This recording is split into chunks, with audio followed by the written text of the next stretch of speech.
बिहार की सत्ता के लिए जोर आजमाइश का दौर जारी है। एक ओर नीतीश कुमार की अगुवाई में एनडीए है तो दूसरी ओर तेजस्वी एंड कंपनी। बिहार की इस टक्कर में एक नया मोर्चा खुला है, तेजस्वी यादव वर्सेस असदुद्दीन ओवैसी का। वक्फ कानून पर तेजस्वी ओवैसी में जुबानी जंग शुरू हो गई है। वक्फ को लेकर कूड़े में फेंकने वाले बयान पर ओवैसी बरस पड़े हैं। ओवैसी ने कहा है कि बिहार की जनता को गुमराह कर रहे हैं। संसद ने कानून बनाया है तो कोई राज्य कैसे हटा लेगा। तेजस्वी ने कहा था सरकार बनी तो एक्ट को कूड़े में फेंक देंगे। सीमांचल की रैली में असदुद्दीन ओवैसी ने तेजस्वी यादव पर करारा प्रहार किया है। उन्होंने कहा कि वक्फ का कानून पार्लियामेंट में बनता है तो राज्य में इसे तेजस्वी कैसे हटा लेंगे, इसको लेकर सवाल खड़ा किया है। और आप लोगों को बता देना चाहते हैं कि सरकार बनेगी तो वक्फ बोर्ड का कानून का जो बिल है उसको पूरे दान में तेजस्वी फेंकने का काम। और आप लोगों को बता देना चाहते हैं कि सरकार बनेगी तो वक्फ बोर्ड का कानून का जो बिल है उसको पूरे दान में तेजस्वी फेंकने का काम। आप ये बताइए, वक्फ का कानून पार्लियामेंट में बनता है ना? देश के लिए बना पार्लियामेंट में। बिहार सरकार ने तो नहीं बनाया। अगर बिहार सरकार बनाती तो दूसरी सरकार आके खत्म कर देती। मैं कह रहा हूं कि वक्फ का कानून काला कानून है। ये कह रहे हैं कमाएंगे तो कानून को बंद कर देंगे। कैसा बंद करेंगे? अरे पूरे देश का बना हुआ है बाबा। अगर तुझे नहीं मालूम तो कोई वकील को बिठाकर सुन ले, समझ ले, उसके बाद ओवैसी का सारा जोर एक बार फिर बिहार के सीमांचल वाले इलाके में है, जहां पिछली बार उन्हें 5 सीटों पर जीत मिली थी। किशनगंज के ठाकुरगंज की रैली में ओवैसी ने एक बार फिर मुस्लिम समाज से डिप्टी सीएम का चेहरा नहीं बनाने को लेकर तेजस्वी पर हमला बोला। वीआईपी पार्टी के हमारे मुकेश भाई को मैं सलाम करता हूं। उन्होंने अपनी समाज के इत्तेहाद पर पूरा भरोसा करके कहा कि मल्ला समाज तेजस्वी के साथ है। अगर हमको सत्ता मिलेगी तो मल्ला समाज पूरे बिहार में 3% उप मुख्यमंत्री मैं बनूंगा।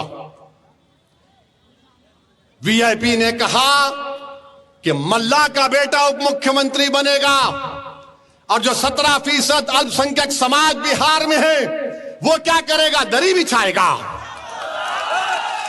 तुम दरी बिछाओगे या मुख्यमंत्री बनोगे? हाथ उठाकर जवाब दो। तुम मुख्यमंत्री बनना चाहोगे? अरे जोर से बोलो कि मुख्यमंत्री बनेंगे। जब मुख्यमंत्री बनने का दावा कर रहे तो याद रखो मेरी इस बात को, अगर मल्ला का बेटा उप मुख्यमंत्री बनेगा तो मोहम्मद का बेटा भी प्रधानमंत्री या फिर मुख्यमंत्री बनेगा इंशाअल्लाह ताला। अबू बकर का बेटा भी मुख्यमंत्री बनेगा, उस्मान अली का बेटा भी मुख्यमंत्री बनेगा, उमर का बेटा भी बनेगा और फातिमा का बेटा भी बिहार का मुख्यमंत्री बनेगा। असदुद्दीन ओवैसी पर गिरिराज सिंह ने बड़ा हमला किया है। उन्होंने कहा है कि ओवैसी के अंदर जिन्ना का जिन्न है। ये गिरिराज सिंह ने कहा है। गिरिराज सिंह ने कहा है कि बंधुआ मजदूरी करने वालों को सीएम या डिप्टी सीएम कहां से मिलेगा। ये बात भी उनकी तरफ से की गई है। तो आपको बता दें, बड़ा हमला गिरिराज सिंह की तरफ से किया गया। ओवैसी के अंदर जिन्ना का जिन है और ये जिन्ना का जिन 47 में लेके चला गया। जिन्ना जिसका बंधुआ मजदूर है लालू यादव और राहुल गांधी का, उससे जाके कहे। लेकिन इतना कहूंगा कि ये ओवैसी और आजम जैसे लोग भारत को गजबाए हिंद बनाना चाहते हैं।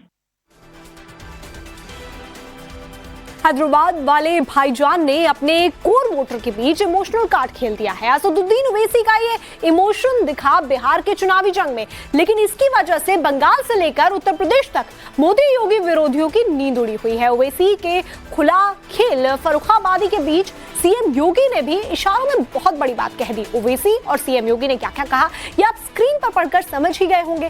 कंप्लीट स्टोरी आपको नवभारत के इस पॉलिटिकल रिपोर्ट से समझ में आ जाएगी, एकदम क्लियर कट।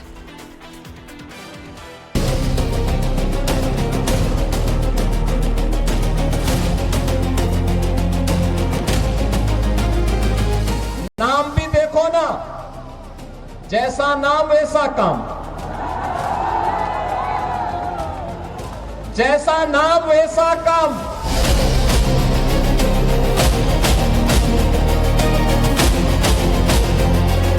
अगर मल्ला का बेटा उप मुख्यमंत्री बन सकता तो क्या मोहम्मद का बेटा नहीं बन सकता मुख्यमंत्री?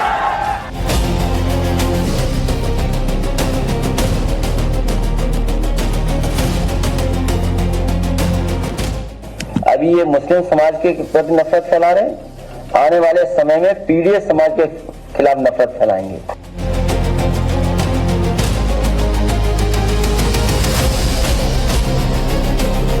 तुम 14% और 36% तुम, और हमको बोल रहे दरी बिछाओ, दरी बिछाओ, दरी बिछाओ।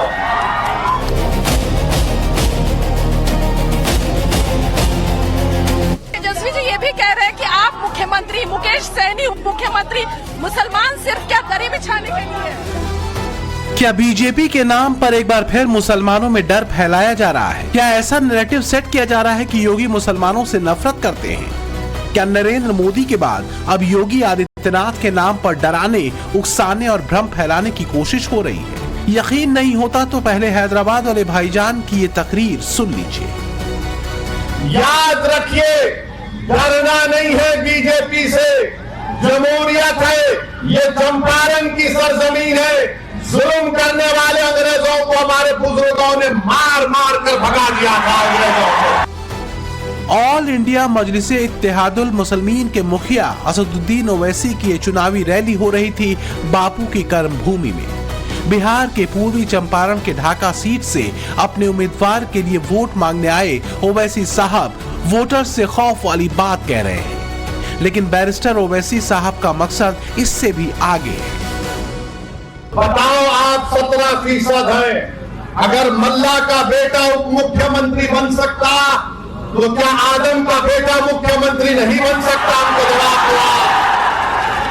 अगर मल्ला का बेटा उप मुख्यमंत्री बन सकता तो क्या मोहम्मद का बेटा नहीं बन सकता मुख्यमंत्री? मेरे भाई, फैसला आपको करना है। 17% है, 3% है और 14% है। 14% है तेजस्वी, और आप देते हैं टिकट उनको कितना? 14 है तो 36% टिकट दिया। जो 17% है उनको क्या दिया? उनको लॉलीपॉप दिया और बोला के बेटा चूसते रहना। तुम 14% और 36% तुम, और हमको बोल रहे दरी बिछाओ, दरी बिछाओ, दरी बिछाओ। ओवैसी साहब का सवाल है कि क्या आदम का बेटा या फिर मोहम्मद का बेटा मुख्यमंत्री नहीं बन सकता? ओवैसी ने सवाल भले ही बिहार की रैली में उठाया हो, लेकिन बात निकली है तो दूर तलक जरूर जाएगी। यूपी विधानसभा चुनाव में करीब 500 दिन का वक्त रह गया है। निश्चित ही बिहार के मुकाबले यूपी बड़ा इलेक्शन ग्राउंड है। यहाँ ओवैसी साहब के लिए जोर आजमाइश की गुंजाइश ज्यादा रहेगी। जब गुंजाइश ज्यादा हो तो अपने समीकरण को सेट करने का भी मौका ज्यादा है। ओवैसी ने बिहार में जाति की आबादी के लिहाज से जो पोजीशनिंग की बात उठाई है, उसके हिसाब से देखें तो उत्तर प्रदेश में करीब 8% यादव हैं, जबकि मुसलमानों की आबादी करीब 20% है। यानी मुसलमान की आबादी यादवों से करीब 2.5 गुना ज्यादा है। यूपी में अखिलेश यादव बात भले ही पीडीए की करते हों, लेकिन उनकी पार्टी काफी हद तक उसी मुस्लिम यादव यानी MY गठजोड़ पर निर्भर है, जिस इक्वेशन पर बिहार में तेजस्वी यादव ताल ठोकते हैं। तेजस्वी जी ये भी कह रहे हैं कि आप मुख्यमंत्री, मुकेश सहनी उप मुख्यमंत्री, मुसलमान सिर्फ क्या दरी बिछाने के लिए? ऐसा हो सकता है क्या? हम लोगों के रहते ऐसा नहीं होगा, सबके साथ न्याय होगा। आपने ये पूरे बात को नहीं सुनी। उप मुख्यमंत्री एक नहीं होंगे, उनसे ज्यादा होंगे, एक से ज्यादा होगा। और आने वाले समय में 2-3 दिन में ये बात भी क्लियर हो जाएगा। और मुसलमान भाइयों के प्रति भी हमारा पूरा सम्मान है और सबको उनका हक हम दिला कर रहेंगे। तेजस्वी यादव का दावा है कि वो सबको हक दिला कर रहेंगे, लेकिन सवाल है कि हक तब दिलाएंगे जब सरकार बनेगी। लेकिन सीएम योगी जो सवाल बिहार की धरती से उठा रहे हैं, उनका जवाब शायद तेजस्वी यादव के पास होगा। कांग्रेस, आरजेडी और इनका एक पार्टनर उत्तर प्रदेश में समाजवादी पार्टी, ये सभी के सभी लोग राम मंदिर का विरोध कर रहे थे। कहते थे, कांग्रेस कहती थी राम हुए ही नहीं, आरजेडी ने कहा कि मंदिर नहीं बनने देंगे, और समाजवादी पार्टी राम भक्तों पर गोली चलाती है। हम कहते थे, तब भी कहते थे, गोली हो या डंडा हो, तब भी हम कहते थे कि रामलला हम आएंगे, मंदिर वहीं बनाएंगे। बन गया ना मंदिर, बन गया ना, कोई संदेह? तो एनडीए की, बीजेपी की सरकार जो बोलती है वो करके भी दिखाती है।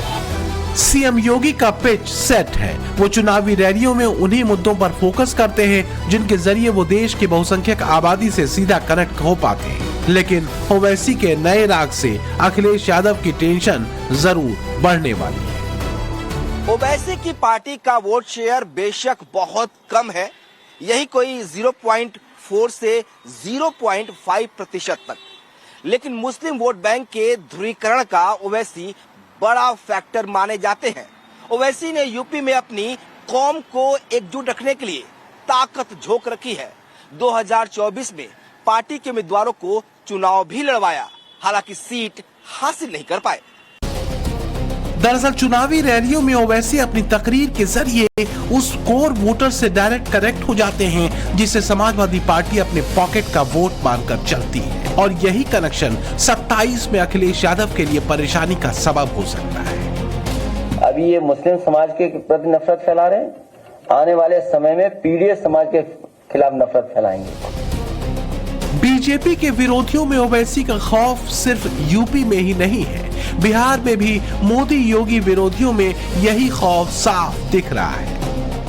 दिमाग से इस बात को हमेशा के लिए निकाल दो कि हम किसी के गुलाम नहीं, हम बराबरी चाहते हैं। अगर आप अपने दिमाग से इस बात को निकाल देंगे हमेशा के लिए, तो याद रखिए आप और हमसे इंसाफ होगा, बिहार तरक्की की राह पर जाएगा। अरे जो लोग बार बार एमवाई बोलते हैं, अरे बताओ कौन है?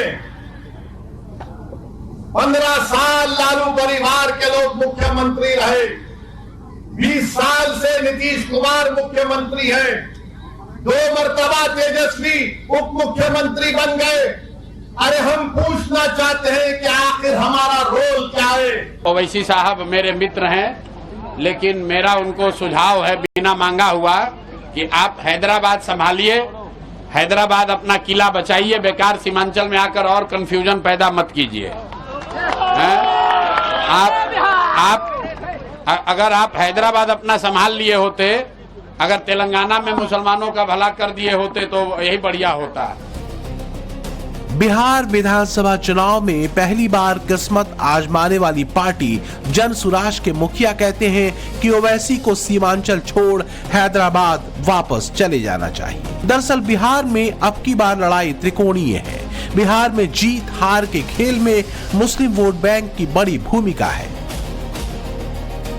2023 की जाति आधारित सर्वे के मुताबिक बिहार में 17.7% मुस्लिम आबादी है। 87 सीटों पर मुस्लिम वोटर 20% से ज्यादा हैं। 11 सीटों पर मुस्लिम वोटर 40% हैं। 40 सीटों पर जीत हार मुस्लिम वोटर के हाथ में है। यही वजह है कि प्रशांत किशोर से लेकर राहुल तेजस्वी तक मुसलमान वोटरों को अपने पाले में लाने की पुरजोर कोशिश कर रहे हैं। प्रशांत किशोर उलेमाओं से मिल रहे हैं तो राहुल तेजस्वी मुस्लिमों के बड़े धार्मिक संस्थान खानकाह रहमानी में हाजिरी लगा चुके हैं। बिहार में चुनाव ऐलान से पहले राहुल गांधी खानकाह रहमानी मदरसा पहुंचे थे और मौलाना अहमद वली फैसल रहमानी से मिले, जो इमारत शरिया के चीफ हैं। All India Muslim personal law board के सेक्रेटरी हैं और इन दिनों बिहार, झारखंड, बंगाल के मुसलमानों के सबसे बड़े नेता हैं। बिहार का चुनाव बस निपटने वाला है और उसके बाद सारा फोकस यूपी पर आ जाएगा। जाहिर है ओवैसी भी यूपी आएंगे। हवा में सांप्रदायिकता का जितना जहर घुलेगा, जातियों का समीकरण उतना बिगड़ेगा और इससे किसकी टेंशन बढ़ेगी ये समझना मुश्किल नहीं। ब्यूरो रिपोर्ट, टाइम्स नाउ, नव भारत।